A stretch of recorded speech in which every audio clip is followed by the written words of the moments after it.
Bom dia, boa tarde, boa noite, Danilo Brizola aqui do Empreendedor Produtivo e hoje eu tenho o prazer de estar aqui com um grande amigo meu, Alan Costa. E aí, Alan, tudo certo? Beleza, tudo jóia, tudo bem aí, pessoal? Opa, show de bola. E hoje a gente vai falar sobre empreendedorismo, sobre produtividade, os temas principais aqui que a gente sempre traz no Empreendedor Produtivo. E o bacana de trocar uma ideia com o Alan, aquilo que eu falei, né, pessoal, nos outros podcasts, nos vídeos, nas entrevistas, é, tenho o privilégio de trazer aqui pessoas que eu conheço e que eu admiro muito, e o Alan é uma dessas pessoas que gentilmente aceitou o convite. Então, agradeço muito, Alan, aí, por ter aceito esse convite de investir um pouco do teu tempo aqui para a gente bater esse papo. Vamos E lá. eu quero, antes de mais nada, antes de começar, vou precisar de uma colinha aqui, ler um pouquinho, né, sobre o Alan Costa, que é palestrante. Cara, eu vou me perder aqui, cara. É Não, para, o palestrante. pessoal vai se cansar de você ficar falando esse Não, troço não, todo aí. é rapidão, esse é rapidão. É palestrante, empresário, empreendedor, consultor de negócios, conselheiro de administração, investidor anjo, mentor de startup, músico amador, sobra tempo ainda, para músico amador e ciclista de Lógico, aventura. lógico que Motociclista de sobra. aventura. Conta mais um pouquinho aí dessa coisa toda aí, cara. Conta um pouco da tua trajetória para o pessoal te conhecer. Cara, eu sempre fui uma pessoa de muitos interesses, né? Interesses diversos.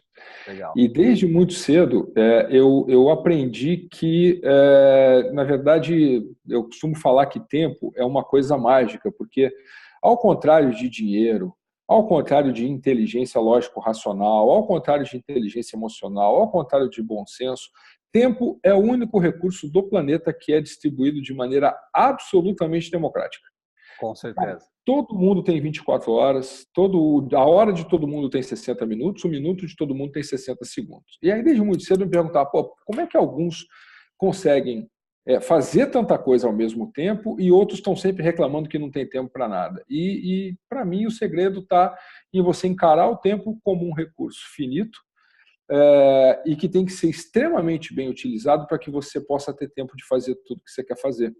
Eu costumo dizer, o pessoal às vezes fala muito de administração do tempo pelo viés de ser mais produtivo no trabalho, mas para mim a administração do tempo é o contrário disso. Eu Exatamente. penso muito em como gerir da melhor forma possível o meu tempo, porque o tempo que eu tenho para trabalhar é o mesmo tempo que eu tenho para ficar de moto. Então, cara, gerir tempo é uma arte que te permite viver melhor.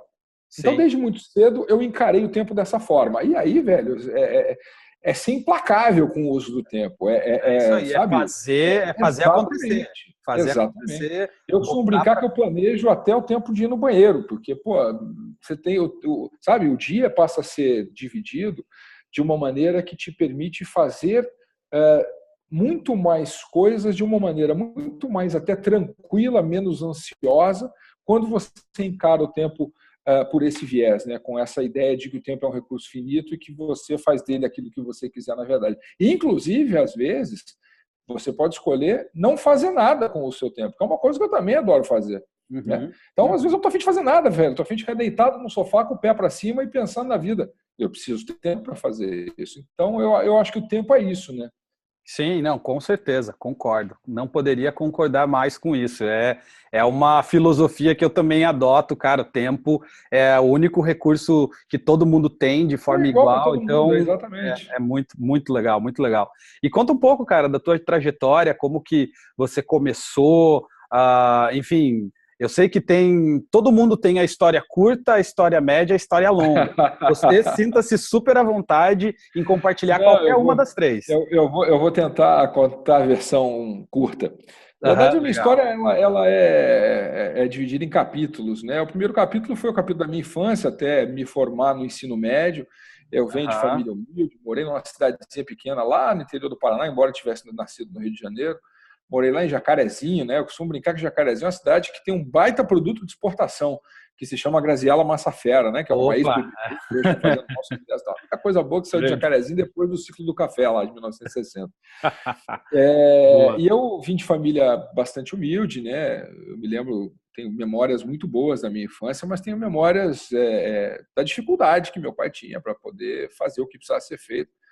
Estudei em escola pública no ensino médio e aí eu coloquei na minha cabeça muito cedo, seguindo o conselho do meu pai, de que eu ia vencer na vida e isso se faria a partir do estudo. Meu pai sempre me disse, não, de você vencer na vida, cara, é você estudando muito. Por isso que eu fui estudar tanto. Já vou chegar nessa parte, né? Então, aí no terceiro ano do ensino médio, né, eu me lembro que eu estava lá em Jacarezinho fazendo terceirão em escola pública e meus amigos tinham ido para Curitiba, que é a capital do Paraná, do estado onde eu vivo, fazer cursinho, né, aqueles cursinhos de Positivo, Dom Bosco, aquela coisa. E eu estudava, naquela época, com a apostila deles que eles já tinham usado, né? Porque eu tinha consciência que se eu ficasse só na escola pública não ia dar certo. Então aí já começa o negócio do tempo, né? Eu treinava basquete na época, eu estudava na escola, enfim, e eu tinha que encontrar tempo para estudar. E, de novo, o tempo era prioridade. Enquanto eu tinha amigos que estavam na balada, naquele tempo não chamava balada, é bem verdade, né? Mas que estavam lá no barzinho e tal, final de semana, cara, eu estudava 8 horas por dia com aquelas apostilas usadas, porque era o único caminho que eu tinha. Podia fazer um vestibular só. Era um tiro. Aquele tiro tinha que ser certeiro. Então, só abrindo um parênteses aí, né, bem rápido, uma coisa que você fala, né, de você pegar a apostila, começar e se debruçar nos estudos ali, isso te exigiu, imagino, muita disciplina, e foi algo com certeza. Teu caráter nisso também, né? Com certeza. Tempo não deixa de ser disciplina, né? É quando você escolhe alguma coisa, você automaticamente escolhe não alguma coisa. Então é isso, você tem que abrir mão de determinadas coisas. Aí eu entrei na faculdade, fui fazer computação, fiz lá 4 anos de computação, e aí começa a mágica da multiplicação do tempo também. Porque num dado momento, eu tinha muito forte comigo que eu queria ser independente, eu não queria mais usar dinheiro do meu pai, porque meu pai me pagava lá a pensão onde eu morava uns 30 caras numa casa lá, a faculdade não era paga e o meu custo cotidiano era custeado por meio salário mínimo por mês no começo da faculdade que eu ganhava para jogar basquete na cidade onde eu fui estudar. Mas aquele meio salário não era o que eu queria mais para poder não pegar mais o dinheiro do meu pai. Sim. Então, no final do segundo ano de faculdade, eu vi um anúncio num board lá da universidade, curso da IBM, que não sei o quê, papapá. Pô, na época, velho, IBM era o Google de hoje, era o troço mais foda. Não que não seja foda hoje, mas na época era o que tinha de referência. E eu fui fazer o curso e fui contratado para fazer um estágio na antiga Cooperativa Central de Laticínios do Paraná, que era a Batavo, era a detentora da marca Batavo na época. E fui fazer um estágio na Batavo em período integral. E nesse tempo eu comecei a ganhar 2 salários mínimos por mês. Cara, eu fiquei milionário com 2 salários mínimos por mês naquela época. Então, eu fazia estágio na Batavo, que, diga-se de passagem, era em Carambeí, que é uma cidade a 20 e poucos quilômetros de Ponta Grossa, aquela cidade que eu morava. Todo dia eu tinha que ir e vir. Eu fazia faculdade em período integral e ainda arrumei um segundo estágio no antigo CPD, Centro de Processamento de Dados, que hoje seria a área de informática da universidade, que também era em período integral. Ou seja, os meus terceiros e quarto anos da faculdade foram de 3 atividades em período integral simultaneamente. Caramba! Do que eu abri mão nessa época? Eu abri mão de dormir. Eu dormia 2, 3 horas por dia, porque eu tinha flexibilidade de horário no CPD da universidade, então eu varava a noite trabalhando para poder cumprir a minha carga horária. Eu tinha que viajar para Carambeí, eu tinha que correr atrás das aulas, perdia a aula e tal. É aquela história do malabarista do circo, né? Que você tem aqueles pratinhos, então você gira aqui o prato, pô, aquele tá rodando. Aí você vem girar o outro para não cair, aí você vai no terceiro, aí o outro está desacelerando, você corre, e é isso aí, você vai equilibrando os pratos. Bom, aí eu me formei, arrumei um emprego em Curitiba, mudei para Curitiba, fui trabalhar no Sebrae, que é a instituição brasileira que apoia pequenos negócios, e lá eu fiquei 20 anos da minha vida. Comecei programador e saí diretor superintendente. Sim. Quando eu fiz 40 anos, achei que estava na hora de sair do Sebrae, embora tudo estivesse muito bem, muito perfeito, eu achava que devia sair justamente porque estava tudo muito bem, muito perfeito. Eu achei que eu ia acabar me aposentando lá, achava que estava muito novo para isso. Fui ser diretor-presidente de uma empresa do setor financeiro e fiquei nessa empresa por 40 dias. E quase matei meu pai de coração, né? Pô, você tá louco? Você vai pedir demissão e tal? Eu falei, cara, não vou... Isso daí até abrindo novamente outro parênteses, mas é muito legal. Isso daí até rendeu matéria de revista. Eu virei personagem de revista, né? Eu lembro disso. Eu saí na Pequenas Empresas e Grandes Negócios como brasileiro que largou o emprego de 900 mil para empreender, com um detalhe, 40 dias depois de ter começado nesse emprego. Mas o que aconteceu na época é que eu saí do Sebrae porque estava nessa inquietude. Puta, eu preciso fazer alguma coisa, acho que não tá legal e tal. Eu acho que essa inquietude é uma característica de pessoas que têm essa obsessão pelo tempo. né? Como a gente é muito inquieto e quer fazer muita coisa, quer conhecer muita coisa, quer descobrir muita coisa, a gente tem essa natureza inquieta, que muitos confundem com ansiedade. E até é um pouco de ansiedade, mas a gente tem que canalizar essa ansiedade para o lado positivo, né? E aí eu saí do Sebrae porque estava inquieto. Falei, cara, isso aqui já deu, eu preciso fazer outra coisa. E aí eu arrumei outro emprego com um puta de um salário legal pra caramba.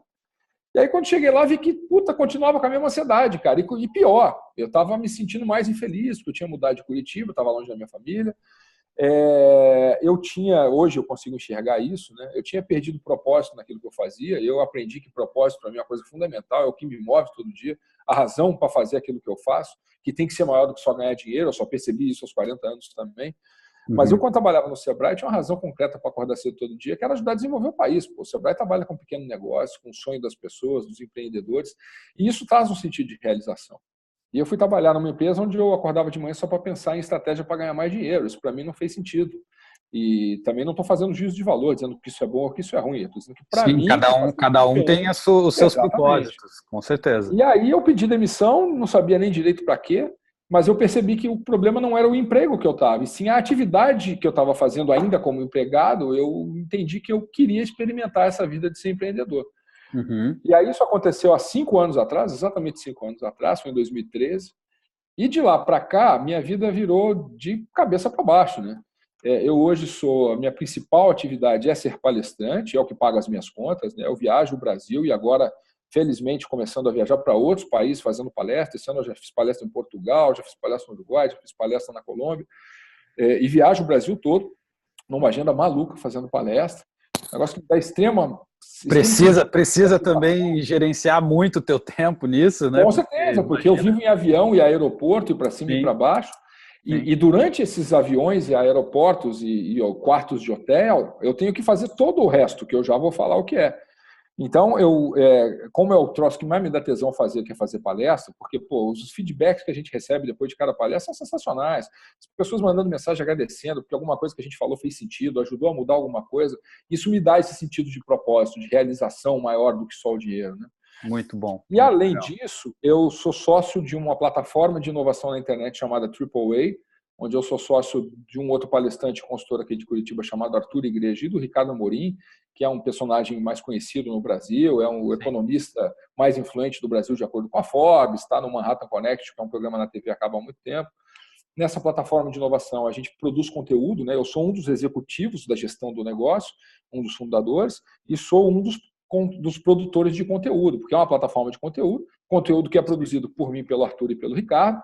Então, não raro, a gente está produzindo conteúdo em quarto de hotel. Faz lá umas gambiarra para equilibrar a câmera, para gravar. Eu vi, esses dias eu vi lá a gambiarra de equilibração das câmeras lá com cadeira. Exatamente. A gente tem que se virar para fazer a produção do conteúdo aonde está, porque tem prazo. Tudo isso aí tem um prazo rígido. Os assinantes têm que receber o conteúdo. Exatamente. E uma coisa que eu acho que às vezes meio que paralisa as pessoas é tentar buscar aquela produção perfeita. Cara, não tem perfeito, é isso aí. Exatamente. É isso aí. O que tem que ser perfeito, até onde pode ser perfeito, é a qualidade do conteúdo. Exatamente. Daquilo que a gente está falando, das ideias que a gente está transmitindo. Agora, a perfeição do estúdio, ela às vezes serve muito mais para encobrir uma deficiência do conteúdo propriamente dito que qualquer outra coisa. Né? Exatamente. O que a pessoa que está consumindo, na maioria das vezes, quem está consumindo está olhando para a tua cara, velho. Não está preocupada com a luz, não está preocupado com o ângulo da câmera, ela está preocupada com o conteúdo que você está transmitindo. Então o cara bota para ouvir no carro a caminho do trabalho, dane-se qual é o tipo de conteúdo da produção que está ali. O que importa é que aquilo que ele está ouvindo faça sentido para ele. Então essa é a nossa preocupação. Muitas vezes, para quem é obcecado por tempo, a gente tem que adquirir a consciência de que o ótimo muitas vezes é inimigo do bom. Né? E o bom, na maioria das vezes, é mais do que suficiente. Né? A gente acaba se colocando uma régua muito alta que às vezes não faz sentido. Principalmente naquilo que não é essencial. O essencial para a gente no AAA é o conteúdo, não é a produção daquilo que a gente está fazendo. Né? Obviamente, sempre buscando uma qualidade de conteúdo e quando pode, uma qualidade. Isso é negociável. Né? Sempre. A qualidade do conteúdo é negociável. A qualidade da produção, depende. Às vezes é melhor, às vezes é pior, mas o importante é que o assinante receba o conteúdo que ele espera receber. Mesmo. É isso mesmo. E, além disso, a gente tem algumas outras atividades ainda na área profissional, né? TED Speaker, fiz TED ano passado, escrevi livro ano passado, publiquei um livro chamado 60 Dias em Harvard, e no começo do ano que vem a gente publica um livro sobre inovação pelo AAA, que eu, Arthur e o Ricardo, vamos escrever. A gente já está com o contrato assinado com uma das maiores editoras do Brasil. Que legal. Que arruma tempo para escrever. Eu sou cofundador, né, de um grupo de investidores anjo aqui em Curitiba chamado Curitiba Angels. Faço parte de um grupo de investidores anjo em São Paulo chamado Harvard Angels. Por esses dois grupos, eu sou investidor de 14 startups hoje, das quais eu faço um papel ativo de mentoria em 6 delas, então tenho que arrumar tempo para atender e conversar com os meninos e poder ajudar no desenvolvimento e na atração dos negócios nos quais eu faço o papel de mentor também. Eu sou pai de um filho de 16 anos, tenho que arrumar tempo para fazer as coisas com ele, embora com agora certeza. Ele está me dando sossego porque ele está no Canadá fazendo intercâmbio, viajou semana passada. E a coisa da música, né, que eu procuro ainda exercitar, muito uma das oportunidades que eu tenho com ele, porque ele toca também, muito porque herdou o gosto de mim, toca guitarra, toca bateria. Então, a gente com os amigos, aí, roda de violão, essas coisas, a gente arruma tempo para isso também. Eu sou pai de uma menina de 1 ano e 9 meses. Você pode imaginar o tipo de demanda que uma menina... Você imagina bem, porque você vai ter uma daqui a pouco. Como justamente. E que às vezes acorda, tipo, essa madrugada acordou às 3h30 da manhã e a gente não tem a menor ideia do porquê, mas acordou porque teve um pesadelo, a gente imagina, e ficou por 1h30 berrando e chorando. E aí é isso, cara. A vida de pai é isso. Você não tem hora para dormir, você tem hora para acordar, tem que considerar essas coisas todas. E além de tudo isso, eu sou motociclista, né? Eu faço viagem de aventura de moto, é um hobby que eu super levo a sério. Então eu já fiz viagens magníficas, né? Porque gosto muito disso. Já fiz rota transiberiana na Rússia, de ponta a ponta, saindo de Moscou até Vladivostok, 10 mil quilômetros, 8 fusos horários. Já fiz rota 66 nos Estados Unidos, de ponta a ponta, né? Que o pessoal fala, andei na rota 66. Aí o cara pega 5 quilômetros da rota em Las Vegas. A rota 66 começa em Chicago, são 4.000 quilômetros, 4.500 quilômetros até Santa Mônica. A gente fez esse trajeto todo. Caramba. Já fiz África do Sul, ali, Cabo da Boa Esperança, na Cidade do Cabo. Já fiz costa da Austrália toda, de cima e embaixo, lá do norte até o sul. Já fiz América do Sul, tudo que você possa imaginar aqui, Carreteira da Morte, Carreteira Austral, Ruta 40, Deserto do Atacama, Ruta Pan-Americana, todas as coisas já fiz. Já fiz Marrocos até o Deserto do Saara e de volta. Então tem que arrumar tempo para essas coisas também, né? Cada viagem dessa é 3, 4 semanas fora. Mas é um troço que me dá extremo prazer, porque a moto, para mim, tem um significado muito maior do que só a moto, né? É o meu período de reflexão, é o meu período comigo mesmo dentro do capacete, é o meu período de analisar a minha vida, minhas escolhas e tal. Então, eu não posso abrir mão disso. Isso, para mim, é inegociável. E aí a gente tem que administrar essas coisas todas. O único jeito de administrar isso é administrando o tempo. Não, e aí uma pergunta, assim, né, cara? Meu, você faz bastante coisa, é um profissional, pai, tem os teus hobbies. Como que funciona o teu mindset? Como que é o mindset do Alan Costa para se organizar, para atingir todos esses objetivos e fazer todas essas coisas? Eu acho que tem um segredinho aí, que eu acho que é o mais importante de todos. A gente, muitas vezes, levado a acreditar nisso, pelo que a gente muitas vezes lê. Na internet, na revista, aquelas matérias bonitas e tal, que fala do cara ou da mulher que são extremamente bem-sucedidos e que conseguem conciliar com maestria a vida pessoal, a vida profissional, os hobbies, os interesses, etc, etc. E a gente tem que entender que essa vida perfeita, ela só existe na internet e na revista. Na vida real, tudo isso que eu falei até agora me exige que eu tenha consciência de que eu jamais vou ser perfeito em tudo. O que eu quero dizer?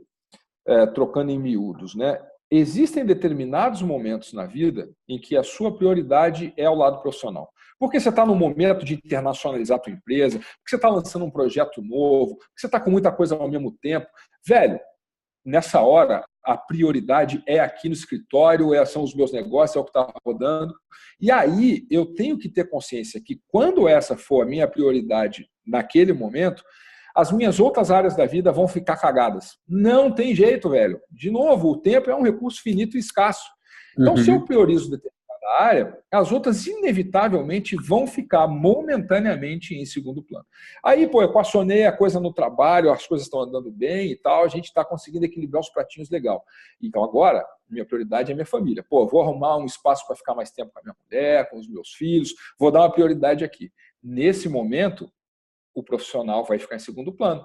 Não quer dizer que você vai abandonar o profissional, mas que talvez você tenha que fazer algumas escolhas de priorizar a família. E assim é para tudo. Pô, vou fazer viagem de moto, vou ficar um mês viajando de moto na Rússia.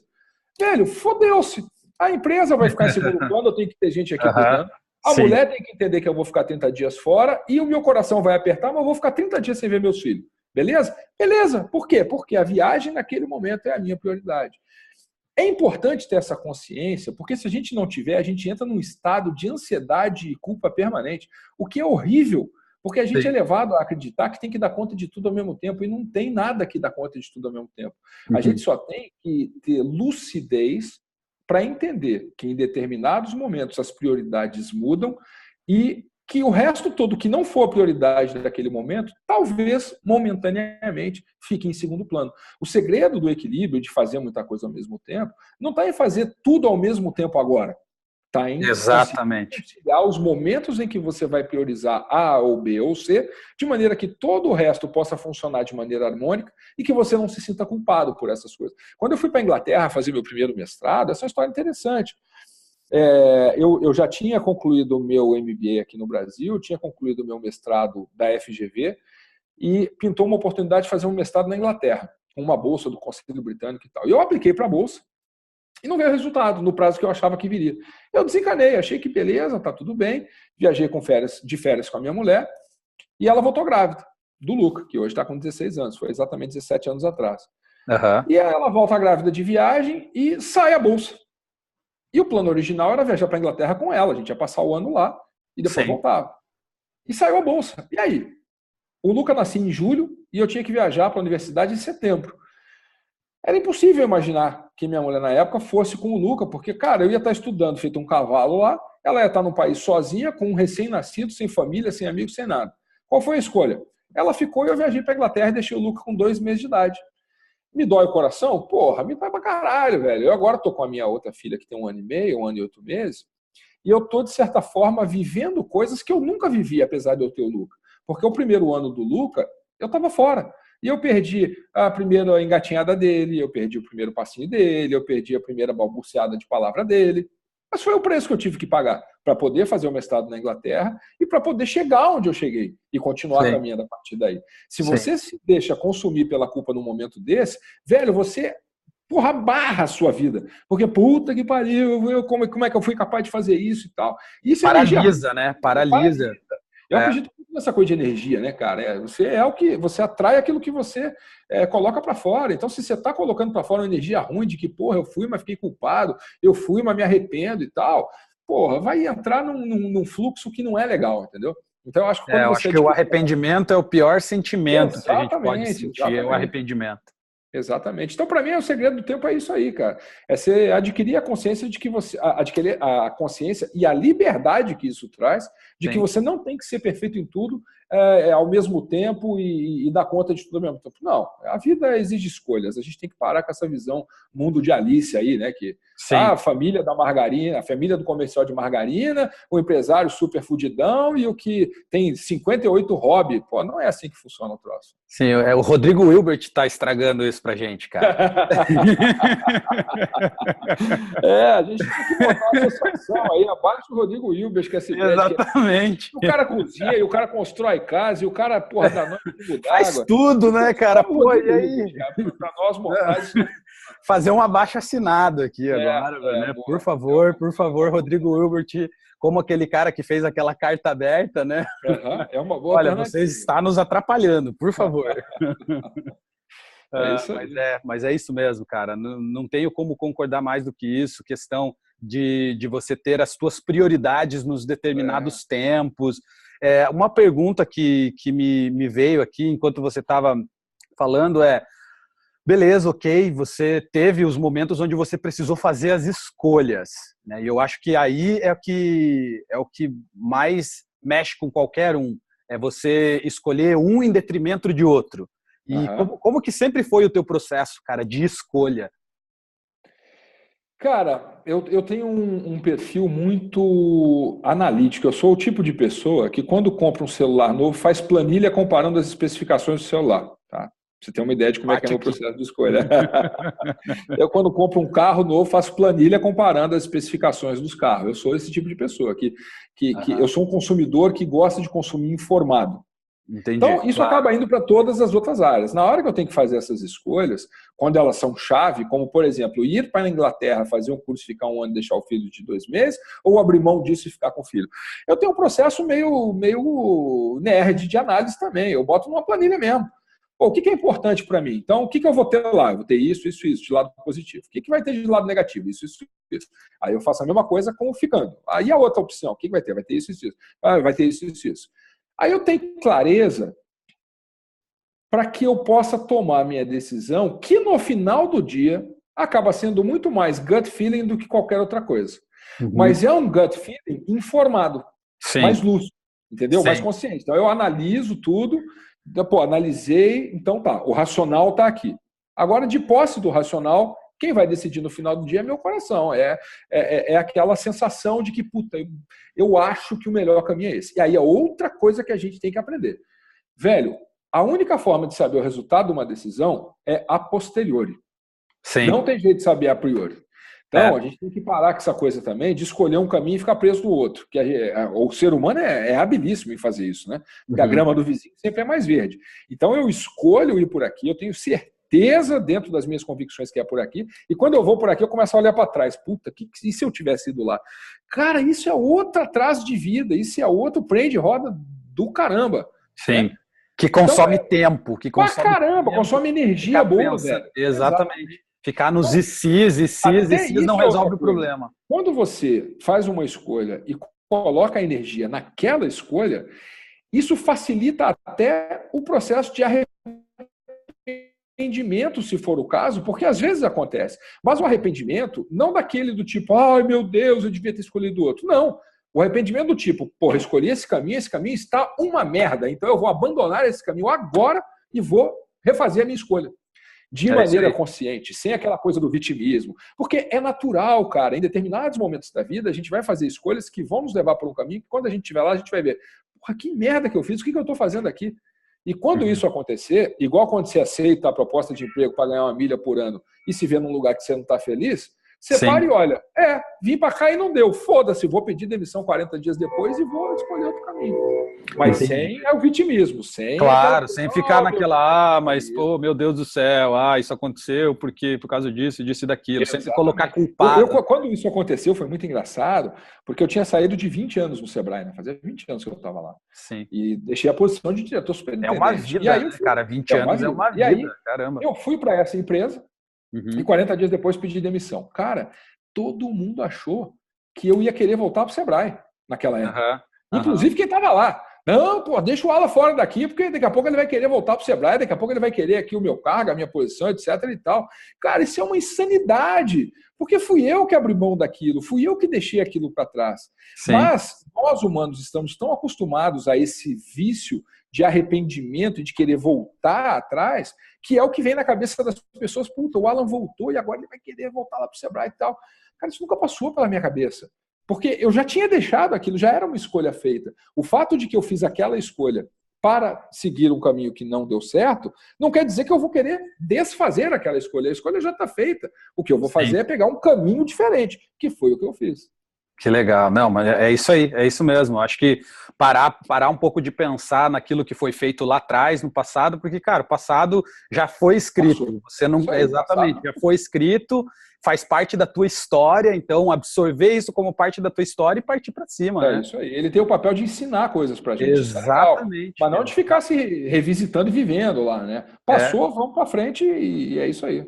É isso aí, é isso mesmo. E você falou uma coisa que me lembrou muito aquela fala do Steve Jobs, que para mim faz muito sentido o que ele falou. Ele falou, olha, você nunca consegue olhar a tua vida, identificar as coisas que você fez na tua vida e ter uma noção daquilo que você fez na tua vida, olhando para o futuro ou no presente. É só se você olhar para trás toda a trajetória da tua vida que você fez, aí que você vai conseguir ligar os pontos das tuas Perfeito, decisões e tudo perfeito. mais, né? É isso aí. E eu tenho Então, uma coisa comigo também, Danilo, que eu acho que pode ser útil do ponto de vista de insight, né?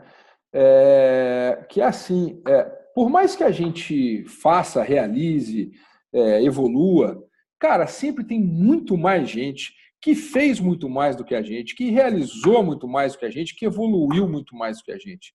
é, Então, eu estou sempre olhando para essas pessoas com admiração e com o intuito de aprender com elas, é porque isso isso mesmo. evita que eu me acomode, né? Eu, às vezes, olhando a minha vida em perspectiva, como nessa fala do Jobs que você falou, cara, modéstia à parte, acho que consegui fazer um bocado de coisa na minha vida. Para quem era um moleque pobre lá, para quem aos 23 anos, o único país que conhecia era a Ciudad del Este, no Paraguai. Hoje já visitei 51 países na vida. Para quem não tinha Legal. onde cair para dar a mão para o cego atravessar a rua, hoje, pô, sou investidor de 14 empresas, tenho os meus negócios e tal. Eu acho que já fiz bastante coisa. Sim, Mas se eu me acomodar aqui, velho, daqui a 3 anos eu estou obsoleto e engolido por quem vem aí. Então, exatamente. olhar para pessoas que fizeram. Mas tem gente que fez, cara, mas que eu me sinto um bosta olhando para o que certas pessoas fizeram. Né? Então, isso é bacana, porque eu acho que ajuda a gente a manter o pé no chão, em primeiro lugar. Ajuda a gente a não esquecer de onde é que a gente veio. Eu tenho a humildade como um valor que eu prezo pra caralho, velho. Sabe? Essa coisa de você, pô, eu nunca vou esquecer de onde eu vim, nunca vou esquecer meus amigos de verdade, nunca vou deixar de conviver com eles, nunca vou perder a referência, né? De que, a consciência principalmente, de que, pô, num momento você tá por cima, no outro momento você tá por baixo, a vida é cíclica, e se você se deixar inebriar por isso, você vai se fuder, é inevitável, né? É isso E aí. eu acho que isso ajuda também a sempre manter as nossas referências lá em cima. Eu sempre digo que ninguém pode almejar o que não conhece. As nossas Uhum. referências definem aquilo que a gente busca. Então, eu estou sempre olhando para esses caras que, para mim, funcionam como modelos, referências mesmo. Pô, se esse cara fez, pô, eu estou engateando, eu tenho que fazer muito mais. E aí isso evita que a gente se acomode, né? Porque a acomodação é a tendência do ser humano também. Quando você passa Exato. uma coisinha ou outra, pô, você entra numa vibe de que, pô, já fiz muito, porra, não fiz nada, velho. Eu tenho muito para andar ainda. Eu estou começando a trajetória, eu tenho 46 anos, e quando eu olho para os caras que começaram o negócio depois dos 50, 55, 60, eu vejo que realmente, velho, eu tenho muito por fazer ainda. E Exatamente. essa perspectiva mantém a gente em movimento, que eu acho que é fundamental. Não, show de bola, cara. E vamos lá, compartilha com a gente aí quais são os teus 3 princípios, se você tiver 3 ou se tiver mais também, princípios que são imutáveis para você. Você já compartilhou alguns aí na tua fala, né? Enfim, alguns insights, mas assim, se você fosse separar 3 princípios que para vocês são imutáveis, o que você poderia compartilhar? Cara, princípios para mim que são imutáveis e inegociáveis. Lealdade. Lealdade às pessoas que estiveram comigo nos momentos ruins, lealdade às pessoas que me ajudaram, lealdade a quem está comigo, lealdade para enxergar que, cara, ninguém faz nada sozinho, é uma decorrência desse princípio. A gente faz coisas bacanas quando a gente se junta com pessoas bacanas. Então, essa coisa de valorizar as pessoas, valorizar a história, valorizar aquilo que as pessoas estão trocando com você, isso para mim é um princípio que eu valorizo demais, né? Eu sou muito leal às pessoas que um dia estiveram comigo e você sempre. Isso se aplica à vida profissional, à vida pessoal, aos amigos, às amizades, a tudo, né? Um outro princípio que é uma espécie de avaliação que eu faço todo dia, que eu aprendi isso com um amigo meu, eu ouvi ele falando isso e trouxe comigo. Todo dia, eu quando acordo, ou quando vou dormir, naquele momento em que a gente dá aquela desacelerada, eu olho para a minha vida em perspectiva e me faço a seguinte pergunta: eu teria inveja pelo lado positivo, de admirar, alguém que viveu a vida que eu vivi até aqui? Essa resposta tem que ser afirmativa. Porque quando eu olhar para a minha vida e enxergar, puta, eu não teria nenhum tipo de admiração por um cara que viveu uma vida dessa. Ih, caralho, fudeu, tem alguma coisa errada. Uhum. Então eu tenho muito isso de, sabe, manter a minha vida num ritmo, numa vibração, em que eu olhe para ela e tenho orgulho dela, e que sinta, pô, bacana, isso é o que eu quero fazer mesmo, é o que eu estou construindo.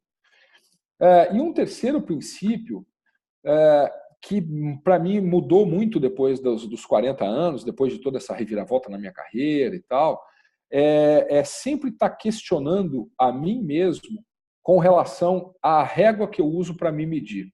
Eu explico.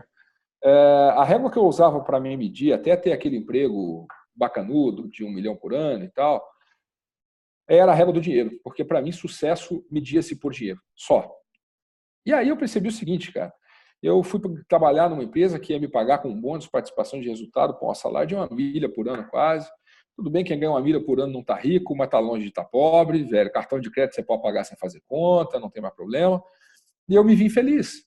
E aí eu percebi o seguinte, não é mais dinheiro, cara. Meu filho continua estudando na mesma escola, eu continuei morando na mesma casa, sabe? O plano de saúde continuou o mesmo. Não mudou nada na minha vida ganhar 3, 4 vezes mais do que eu ganhava. E aí eu enxerguei o seguinte, de um certo, lógico, eu não estou querendo dizer que dinheiro é importante, não. Dinheiro é importante pra caramba, adoro dinheiro. Dinheiro me permite ter conforto, ter segurança, ter liberdade. Dinheiro, para mim, o principal papel do dinheiro para mim é ter liberdade. Liberdade de largar um emprego de 1 milha por ano e pronto, porque se eu não tivesse a condição de fazer isso na época, eu não teria feito, eu teria ficado escravizado por esse processo. Então, dinheiro é importante, sim. Mas não é a régua que eu uso para me medir mais. Eu uso réguas diferentes hoje. É a régua do impacto que eu estou provocando nas pessoas à minha volta, com quem eu tenho a oportunidade de fazer, de estar em contato, de estar interagindo. Isso, para mim, é uma unidade de medida que eu uso para me medir com muita frequência. Avaliar de que forma a minha ação está sendo percebida do ponto de vista do exemplo. Eu tenho plena consciência de que eu hoje sou, embora muito pequenininho, mas eu sou um formador de opinião. As pessoas que me acompanham em rede social, que me seguem, cara, essas pessoas estão vendo o que eu estou falando e estão prestando atenção no que eu estou falando, na forma como eu estou me Com certeza, com certeza. Então, essa coisa de agir de maneira que eu tenha a consciência tranquila que se as pessoas me utilizarem como referência e como exemplo, essa referência e esse exemplo serão boas referências e bons exemplos.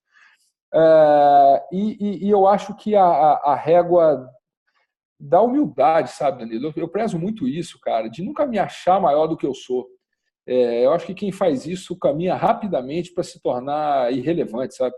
Sim. Então, isso para mim é um princípio também, cara. Manter muito o pé no chão, a cabeça sonhando alto pra caramba, construindo, buscando. Mas, no final do dia, sempre olhar e perceber qual é o real tamanho e a real dimensão que eu tenho e jamais querer perder a referência com isso, achando que eu sou maior do que realmente sou. Porque não sou. Acho que todo mundo tem o seu papel, a sua relevância, a gente tem que ter clareza até onde vai isso, porque senão a gente, meio que dá uma surtada, né? Eu acho que total. perder a referência não é legal. Ainda mais hoje, vivendo numa era completamente digital, que a gente o tempo todo um monte de barulho, um monte de coisa acontecendo, barulho externo. E quando eu falo barulho, ruído, não é barulho propriamente dito, mas sim tudo que permeia na internet. Exatamente. É muito fácil da gente perder a essência. Exatamente. Muito fácil da gente enxergar, como você acabou de falar há pouco tempo aí, a gente começar a ver a vida na rede social, tem que ser desse jeito, tem que ser dessa forma, e a gente acaba perdendo a nossa essência. Exatamente. Né? Não, muito então, acho que é isso. Não, legal. Cara, já indo para o final aqui, gostaria de fazer umas perguntas aí bem rápidas. Vamos lá. Se você pudesse cultivar um hábito produtivo... Qual é a cor? Preto? Qual é o... Não é isso daí não. Isso daí é pergunta da Xuxa, cara. Isso daí é pergunta do programa da Xuxa, do programa da Eliana. Você deixou picando, eu não podia deixar de chutar. Vamos lá. Tá certo. Mas vamos lá, se você pudesse cultivar um hábito produtivo, um apenas, qual que você cultivaria, que você tem hoje na tua essência? Um hábito produtivo, não assistir televisão. Boa, é isso aí. Porra, isso é um desperdício de tempo, cara. Tem nada que preste lá. Tem nada que preste lá. É isso aí. Cara, pra você ter uma ideia, eu tenho TV a cabo assinada, mas assim, por causa do pacote de internet, porque, cara, a TV vive desligada, cara. Vive desligada. Exatamente. O que não quer dizer que não tenha coisa na Netflix, por exemplo, ou em outros serviços, que são super legais. Claro. Quando eu falo não assistir televisão, eu não assisti canalzão pasteurizado e tal, porque, não é desperdício de tempo pra mim. Domingão do Faustão, né? Tipo... pô. Programa do Gugu. Novela, velho. Porra, para com essa merda, né? Tem coisa melhor pra fazer com o tempo. Com certeza. Muito boa. Uma outra coisa também, qual foi o melhor investimento, e aí, seja ferramenta, livro, curso, que já te trouxeram os melhores resultados? Você falou que... sem dúvida investir em estudo, formação. Embora hoje a gente esteja numa época em que o conceito de formação está um pouco diferente. Na minha época, eu tenho, como já disse, 46 anos, então a minha formação acadêmica foi ali dos 16, foi a idade que eu entrei na faculdade, até os 32, 33, foi quando eu voltei de Harvard. Embora continuemos nos atualizando, mas a formação acadêmica, de diploma e tal, foi mais ou menos nessa época. Cara, nunca, eu digo isso em palestra, o investimento que nunca me deixou na mão foi o estudo. Eu sempre consegui tirar coisas que valeram a pena. Hoje, talvez, essa coisa do estudo, da formação, não esteja só nos bancos de escola das universidades e esteja em formatos diferentes que permitem que a gente adquira mais skills, mais coisas hands-on, mais habilidades, né, que são mais úteis, do que aquele ensinão tradicional, cartesiano. Eu sou um grande crítico das universidades, acho que elas estão todas falidas, a maioria delas do ponto de vista dos métodos de ensino, mas, cara, é atualização constante, é buscar formas de estar o tempo todo estudando, o tempo todo se aperfeiçoando. Não é por acaso que um dos meus projetos é uma plataforma de conteúdo sobre inovação, porque isso me obriga a estar o tempo todo estudando. Então, cara, investimento que nunca me deixou na mão, estudar, seja na faculdade, seja do jeito que for, mas estar o tempo todo com a antena ligada para absorver coisa nova. Não, muito bacana, muito bacana. E agora, para fechar, então, como que o pessoal pode te encontrar nas redes aí? Cara, pode me contar de um monte de jeito. Eu acho que tem jeito até demais, porque tem um pouco menos, mas é o que você falou. A era das redes sociais. É isso aí. Meu site é www.alancosta.com. Alan é A-L-L-A-N, né? Alan com 2 L's e N de navio. Então, www.alancosta.com. O meu Instagram é Alan M de Maria C de Cachorro Costa, Alan MC Costa. Me segue lá, eu tenho usado bastante Instagram, é a rede que eu tenho preferido mais usar. O Facebook está muito poluído, muito cheio de coisa. Sim. Mas a gente tem lá no Facebook também. O Facebook, o perfil porque o meu perfil pessoal está cheio, tem 5.000 seguidores lá, não consigo mais adicionar ninguém mais. Mas eu tenho o perfil, a fanpage é Alan Costa Palestrante, então pode seguir lá. Meu canal no YouTube, Alan Costa Palestrante, pode se cadastrar lá. LinkedIn, só procurar lá no LinkedIn, Alan Marcelo Costa, que me encontra. O M do Alan MC Costa vem de Marcelo, né? Então pode procurar lá também Alan Marcelo Costa, que me encontra. E acho que foi tudo. Esqueci alguma? Não, né? LinkedIn, Facebook, Instagram, YouTube, site. É isso. E meu e-mail, alan@alancosta.com.